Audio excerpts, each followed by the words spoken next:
Hello दोस्तों, please channel subscribe कर लो और प्लीज़ लाइक कमेंट कर दिया कीजिए। प्लीज़ आपके सपोर्ट की बहुत ज़रूरत है मुझे। फलक अच्छी तरह से तैयार थी।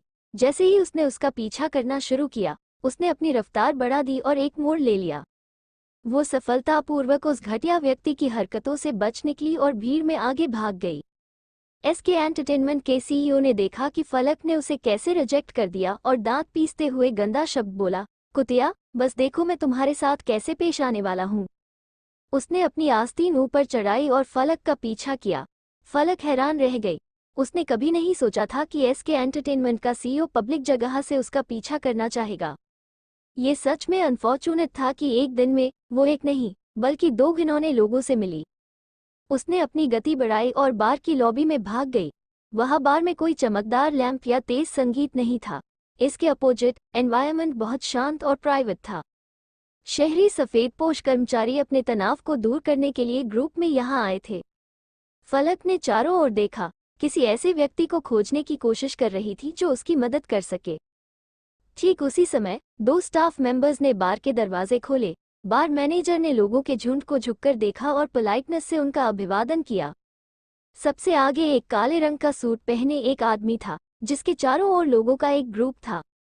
फलक थोड़े नशे में थी और वो उस आदमी का चेहरा साफ नहीं देख पा रही थी।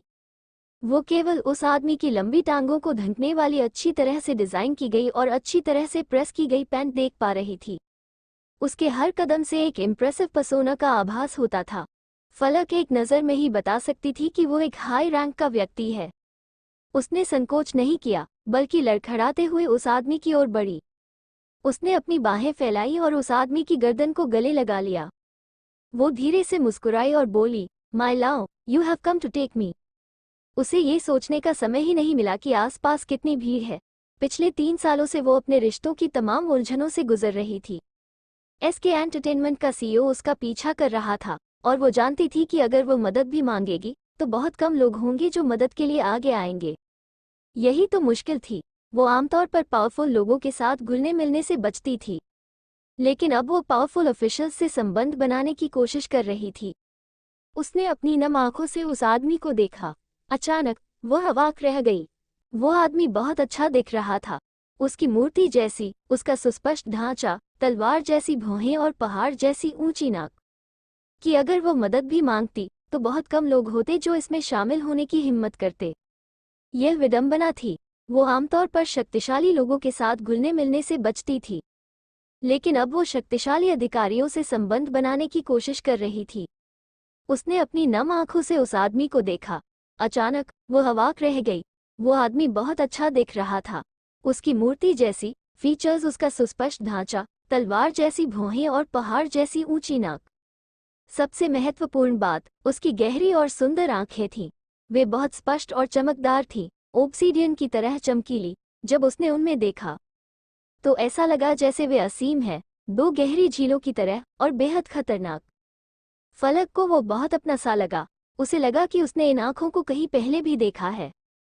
एसके एंटरटेनमेंट के सीईओ गुस्से से जल रहे थे और अपनी खोज में दृढ़ थे। ये देखकर कि फलक एक आदमी से चिपकी हुई थी, उसने अपनी आस्तीनें चदाई और उसे खींचकर दूर ले जाना चाहा। हालांकि वो 20 साल से ज्यादा समय से मनोरंजन के क्षेत्र में था और उसने कई चीजें देखी थीं। वो एक नज़र में बता सकता था कि लोगों का ये ग्रुप उस तरह का नहीं था। एसके एंटरटेनमेंट के सीईओ ने सख्ती दिखाई।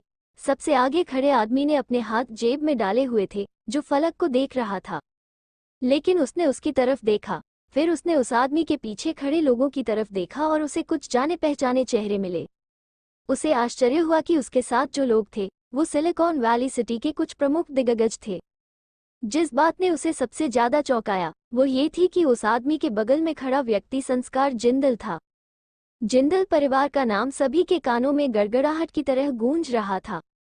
संस्कार जिंदल के दादाजी केंद्रीय अधिकारियों के नेता थे और बहुत इम्प्रेसिव पर्सन थे। उनके पिता सिलिकॉन वैली शहर के मेयर थे और वे खुद एक प्रसिद्ध बेलगाम युवा मास्टर थे। उनके पिता एक बार उनसे नाराज हो गए थे और कई साल पहले उन्हें सैन्य शिविर में फेंक दिया था। इस नज़र ने एसके एंटरटेनमेंट के सीईओ को थोड़ा होश में ला दिया। उन्होंने तुरंत मुस्कुराया और माफ़ी मांगने के लिए झुके। माफ़ करें, आपको परेशान करने के लिए माफ़ी चाहता हूँ। वे मुड़े और चले गए। उन्होंने 2 कदम आगे बढ़कर किसी को आवाज दी और धीरे से पुकारा। वो आदमी उनके पास गया और धीरे से बोला, जी चीफ। इधर एसके एंटरटेनमेंट के सीईओ ठंडे पसीने से लथपथ थे। उन्होंने जल्दी से अपनी आस्तीन से इसे पूछ लिया। उन्होंने केवल एक बार संस्कार जिंदल के बारे में सुना था। अगर वो आदमी होता जिसने पूरे समय उसकी तरफ देखा तक नहीं, तो स्थिति समझ में आती। ये संस्कार जिंदल का सेक्रेटरी अमन शर्मा था, जिसने अभी अभी कहा, जी चीफ। अमन ने एक आधी नशे में धुत लड़की को अपने बॉस की गर्दन के चारों ओर अपनी बाहें लटकाए देखा, और वो संस्कार से उस लड़की को घसीट कर ले जाने की अनुमति मांग रहा था। संस्कार ने अपना हाथ हिलाया, उसे चुप रहने का संकेत दिया। उसने लड़की की ओर देखा और बोला, यह वही थी, वही लड़की जिसने 3 साल पहले उस सर्दी के दिन मेरी जान बचाई थी। दिलचस्प, अमन हैरानी से मुंह बनाते हुए बोला। संस्कार ने मुस्कुराते हुए धीमी और आकर्षक आवाज में पूछा, मिस, क्या आपने मुझे कोई और समझ के लिया है? आप किसे माय लव कह रही है? एक मोटे अधेड़ उम्र के द्वारा पीछा किया जाना और उसे ढाल के रूप में इस्तेमाल करना। ऐसा लगता है कि इन्होंने पिछले 3 सालों में बहुत कुछ झेला है।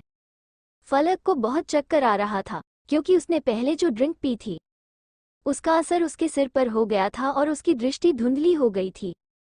उसने अपनी आंखें खोलने की बहुत कोशिश की और देखा कि वह आदमी खुशी के साथ व्यंग्यात्मक मुस्कान दे रहा था। उसने उसे एक मीठी और चमकदार मुस्कान दी और अपने बालों को अपने कान के पीछे टिका लिया। उसने अपनी भौहें उठाई और प्यार से कहा, बस उधार ले रही हूँ। फलक ने चुलबुले अंदाज में कहा, बस नाटक करने के लिए उधार ले रही हूँ। ये प्रतिक्रिया क्यों? मुझे पता है, मुझे समझ आ गया। ये लो, ये तुम्हारी टिप है। संस्कार से बात करते हुए फलक ने अपनी नेकलाइन में पड़े पैसे निकाले। उसने वी नेक टॉप पहना हुआ था, जैसा कि आज की शूटिंग के लिए डायरेक्टर ने कहा था, और पब जाने से पहले उसने कपड़े नहीं बदले। उसने अपनी नेकलाइन से एक नोट निकाला और उसे संस्कार के सूट की जेब में डाल दिया। फिर उसने उसके कंधे पर थपथपाया और पूरी तरह नशे में मुस्कुराई। यह आज मैंने जो 2000 रुपये कमाए हैं, उसका आधा है। यह मत कहो कि मैं बहुत उदार नहीं हूँ। उसने उसे छोड़ दिया और लड़खड़ाती हुई चल रही थी, तो उस आदमी ने अपने लोगों को इशारा किया, तो वे लोग उसको सहारा देकर वहां से ले गए। अमन और बाकी लोग उसे देखकर आश्चर्यचकित हो गए। ये लड़की कौन है? क्या उसे उस आदमी के बारे में जरा भी अंदाजा है जो अभी उसके ठीक सामने खड़ा था? अगर उस बिल में 5 और 0 जोड़ दिए जाए तो भी मिस्टर जिंदल पलक भी नहीं झपकाएंगे। यह आश्चर्य की बात है कि उसने नोट निकाल भी लिया, और वो बिल्कुल नशे में है। अमन सबसे पहले घूरना बंद करने वाला था। उसने अपने बॉस की तरफ संकोच से देखा, जो अभी भी शालीनता का भाव लिए हुए था। हमेशा की तरह संस्कार ने नीचे देखा, नोट उठाया और लापरवाही से उसे उसकी ओर फेंक दिया। अमन ने जल्दी से नोट पकड़ लिया। उसने जो देखा उस पर उसे यकीन नहीं हुआ।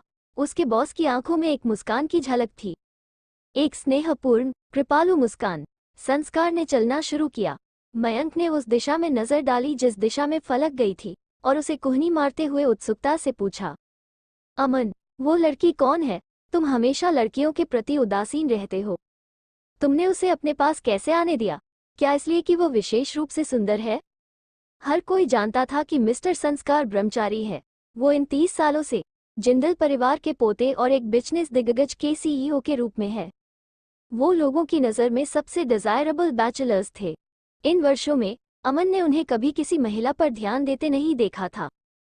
वो एक ऐसे व्यक्ति के रूप में थे जिसने कभी सेना में सेवा की थी। उससे चुस्त रहने की उम्मीद की जाती थी। अमन को विश्वास नहीं हुआ कि उसने उस नशे में धुत लड़की को उससे टकराते हुए नहीं देखा था। उसने बस उसे अपनी गर्दन के चारों ओर अपनी बाहें डालने दी और वो बहुत गर्मजोशी से मुस्कुराया। कुछ तो चल रहा होगा। मयंक ने अमन की ओर देखा, जो गपशप के बारे में स्पष्ट रूप से उत्साहित था। वो लड़की वही थी जिसने एक बार मुझे बचाया था। संस्कार बिना पीछे देखे उन दोनों से बोला। फलक को पब के एक आलीशान सुइट में फेंक दिया गया। बस यही रहो, हमारे बॉस तुम्हें अपना एहसान दिखाने वाला है। ठीक है, बस इतना ही काफ़ी है। वो वैसे भी भागने के लिए बहुत नशे में है। चलो बाहर रहते हैं और कमरे की रखवाली करते हैं। हम बॉस की रात खराब नहीं करना चाहते। Please subscribe my channel and like, comment, share.